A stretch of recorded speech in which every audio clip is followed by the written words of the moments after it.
كده يا علولو، كده تضيع ضربة الجزاء وتضيعنا. كفاية تفة يا كهروب، هتغرقنا وتغرق النجيل. انت كمان ليك عين تتكلم.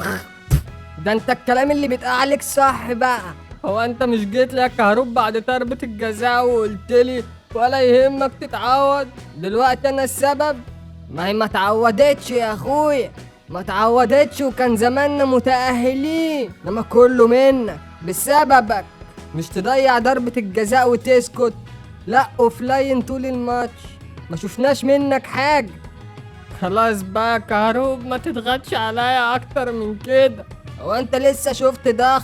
بس انا مش هضغط عليك، عارف ليه؟ عشان انت عجزت وكهنت وما بقتش حمل اي ضغوطات. تعرف احنا هنعمل فيك ايه؟ هنجيب لك الولا فتوح، نجيب لك الولا فتوح ياخد مكانك، وانت هتتحط في المتحف يا عجوز. لا لا لا لا، خد مودست. مودست هو اللي مش شايف، هو اللي خسرنا، هو اللي عجوز. لا ده مودست ده ميت اصلا مش معانا، ده انا هجيله بعدين. بس انا عايز اقول لك حاجه واحده يا علول. هتقول لي ايه تاني؟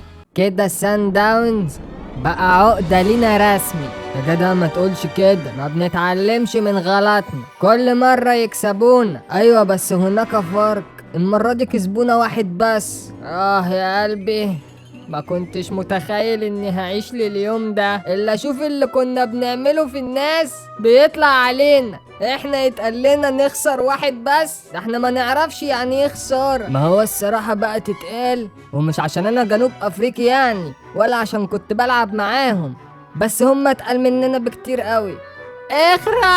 اخرس ما اسمعش صوتك، انا كنت شاكك فيك. يلا ليه بس شاكك فيا ليه؟ انت عميل معاهم، تلاقيك كمان سربت لهم خطتنا. انا افوش؟ ايوه انت يا جدع، عيب، ده انت صاحبي وحبيبي، ومش بعيد كمان تكون متفق معاهم وبتتأمر علينا في الماتش. بقى كده يا افوش؟ ده انتوا في اخر 5 خدتوهم منهم، كنت انا اللي جايب الجونين، ما طلعتكوش ب5 نضيفة كده. انت عارف كلامك ده معناه ايه؟